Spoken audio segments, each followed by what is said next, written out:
Day 7.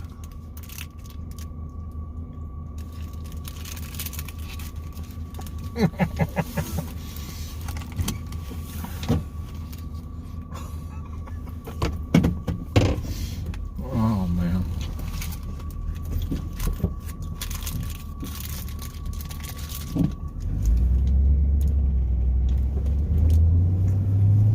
Day 7.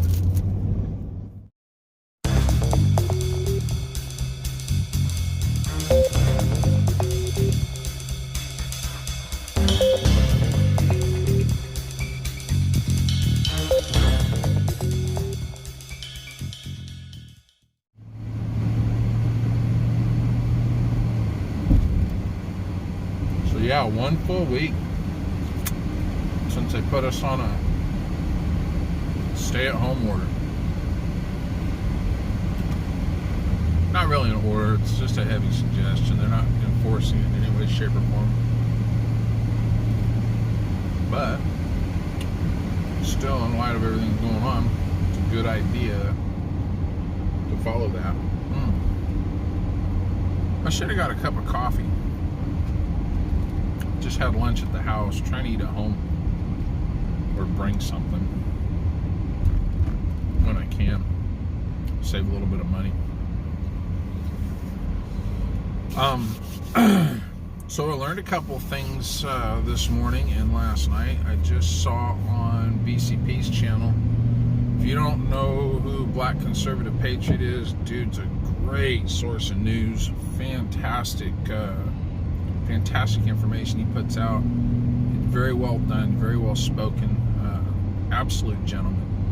Really, really enjoy his channel, and honestly, he can talk about something that wasn't all that interesting to me, and I'd still probably be interested in hearing some of it because he's just got a good way of talking. You know, he's a very well-spoken individual. I enjoy his videos, but it so happens he's talking about the news, and I'm a news junkie. Anyway, just watching on BCP's channel, they just passed the stimulus package, so everybody's going to be getting some monies. I'm normally against that sort of thing, but with all the bailouts they did in 2008, like we talked about yesterday, the quantitative easing and all that stuff, they've wrecked the dollar anyway, so we may as well, enjoy it while it lasts. Eventually it's going to be a problem. I don't know. I guess that's kind of a nihilistic way of looking at it, but or maybe that's not the right way of putting it. Anyway, it doesn't matter. So that's a bit of good news. We got some money's coming. Even those of us who don't necessarily need it. It'll be helpful, and it'll keep the economy going, because we'll probably spend some of it. I think we're going to try to put a bunch of it in savings. We haven't sat down and actually talked about it. I didn't know if they were going to pass it. Twinkies. Oh, Twinkies. So that's good. That's always good. Another good thing. Mr. Hanley posted on the Kern County Science Alliance, I think, or maybe it was his own page. I don't know, but anything that David Hanley has to say, he's a local figure. I am interested in hearing it. I don't care what it's about. He was my biology teacher in high school. I can count on one hand out of K through 12, and even the 3 semesters of college, so the year and a half of college that I took, I can count on one hand less than 5, probably 4 individuals that I just absolutely stunning teachers, life-changing teachers, people who shaped and formed, or had a hand in shaping and forming who and what I am. He's like number 1 on that list. So him and 3rd grade Miss Perry, and I doubt she's with us anymore. That was quite a number of years ago. 35 years ago, she was an older lady. Oh, this is Chester. I want to be on Union. That's all right. We'll go down here and skip over to Union. So, and a few others. I'm not going to go into a bunch of names, but Dave Hanley's one of them. On his Facebook, he posted they've identified a block of protein in the COVID-19 virus that suggests that we will be developing immunity to it. So like the reinfection thing is not a thing, which is great, right? And more good news on the COVID-19 or Kung Flu front. Oxford University is working on a study.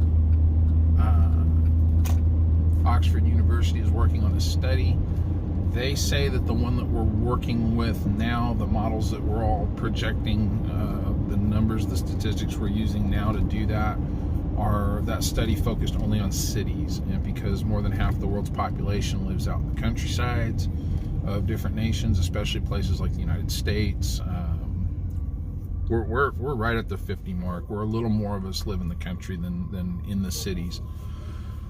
But the study that we're using currently that's showing, oh my God, we're all going to die, right? That's not what anybody ever said. That study focused only on the city, so this study is going to take a lot more into account, especially now that we have a lot more data, and I think that's great. And if they're able to incorporate, well, now that they've identified that protein, they can tell you if you've had it, and they're taking antibodies from people who have had it, and they're using them, they're injecting them into people, the white blood cells, I guess is how they would do that, into people who have it, like with severe cases. This is something they were doing during the 1918 Spanish flu. Fantastic. That's another treatment that's available to us. But if they can incorporate into the study from Oxford the information of who's actually had it, that's something that I've seen a lot of people say, well, there's not everybody that's had it has reported it. Well, yeah, but not everybody that has the flu reports the flu either. So you can't say, well, this isn't any worse than the flu. I've had the flu 3 times in the last 10 years. I never reported it. I didn't go in for that. It's a virus. They really can't do anything. Oh, well, you know what? They can do something. They have Tamiflu. They could have given me that. I didn't know. Whatever. I don't care. Rock through the flu. The only thing I ever go in is if I get that bronchitis. I never can get rid of that on my own. It takes antibiotics to kick that thing out every time, and it's, well, not every time, but most times, just almost every time. So anyway, that's great news. That's fantastic news.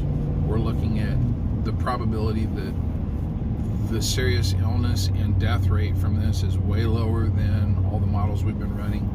That's fantastic news. Some of you might say, well, John, you were all panicky. No, I wasn't panicking. I told you not to panic. And I've said on Facebook, I've said on here, the real worry is how people are behaving. And look at what they did with the toilet paper. Never did panic, but you take actual data, not, I don't want this to be a problem, so I'm going to pretend like it's not and say that it just doesn't make sense and not provide any data. You take the actual data and you run all your prognostications on that, right? That's all I'm doing, is I'm using the best data we have so far is that first study. I can't remember the name of the university that put it out. That's the best data we have that's actual information. If they come out with better information and they're hoping that it comes out and it's better news, good news, whatever, then great. We go off the data, not your feelings. But then panic. None of us ever panic. Then they suggest you panic. I'm not worried about catching the thing. I'm just worried about older people catching it because it seems to be really bad for them. So that's great news. That's all a lot of great news. The only thing I'm worried about is people going, well, see, I told you it was nothing. Well, yeah, but you couldn't, quantify why it was nothing, and that's just stupid. So, but if it turns out to be nothing, it doesn't mean you were right for a good reason. It just means you got lucky and were right. But I'm glad you were right, even though you're retarded. So yeah, good deal. That's fantastic news. Day 7. Trump wants to have everybody go back. He would like to see everybody go back to work after Easter. Yeah, May was like the target anyways for flattening the curve. I don't even know where we're at. I don't know how many numbers they're saying today. We had a lull that's the problem too, is there's a lot of abnormalities in the numbers, and I think it's got a lot to do with we just don't have enough data. But I'll say this again, like I've never said it a million times about 100 different things. Better safe than sorry, right? Better safe than sorry. If you think the numbers are going to show that you're going to have, this big of a problem, but there's a possibility that it's a smaller problem, go with the bigger problem and be safe, Chester kind of turns about where I got on it, and it goes diagonally across the city and runs into Union. And the reason it does that is there used to not be anything out here when they originally built those streets, so it was kind of a country road that just cut across farmland. Well, heck, now you're out here doing all this. There's city all the way out to, well, it all touches now, Pumpkin Center and everything. It's pretty unreal. Bakersfield's huge now, and they've incorporated smaller towns like Pumpkin Center. Rosedale used to be an independent town.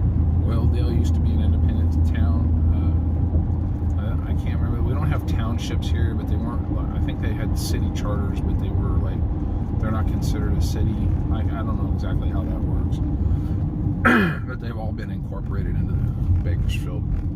We didn't do like, the greater Los Angeles area is really like 20 or 30 cities that are all mashed in together, right? We didn't do that. We've absorbed, and Bakersfield has just become that big. So anyway, at the risk of going on too long, I just thought that was great news. I was really happy to hear that. Like I said yesterday, people here are kind of settling in. You're seeing a little more traffic today. You're seeing a little more traffic today than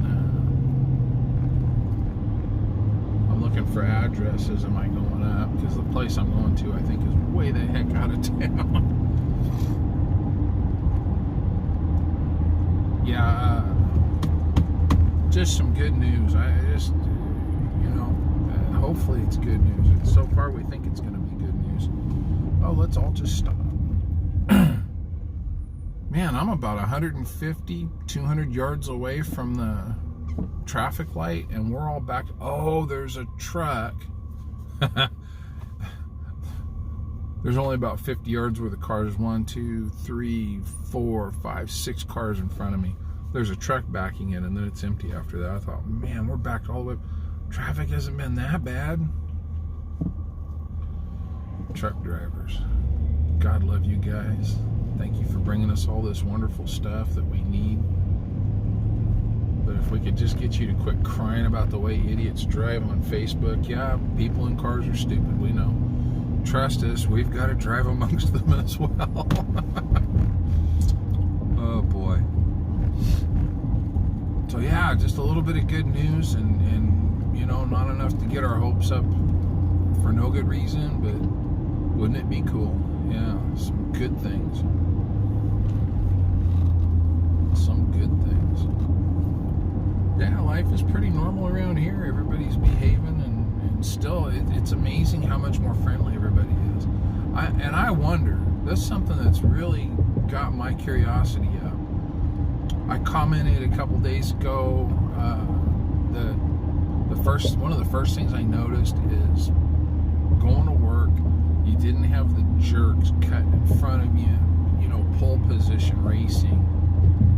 They weren't doing that. They weren't there, and I thought, well, I don't see my normal obnoxious drivers that I'm on the lookout for. I don't see them, and here we are 7 days later. I still don't see them. We got, with today, 5 full morning commutes in. That's a week's worth. I still don't see those people, and I'm wondering if everybody's friendly, because the only people that are left are the friendly people, and all the non-essential people are at home being jerks at home. I wonder if that's the thing, because everybody's being friendly. It's actually pleasant to go out and about right now. There's very few people out and about. A little more today, and everybody's friendly and affable, and just, I wonder if that's what's going on. And if those people are non-essential in the workforce, then that's how they behave in life, then maybe they're just non-essential, period. Oh man, I wish the light would have changed. That would have been nice. Anyway, well, there's day 7, just basic observations. I think I'm coming up on my stop now. I hope. I'm gonna go see what I can do to fix this machine and do a maintenance service, and yeah, get back to work, John. All right, guys, have a good one. Catch you tomorrow.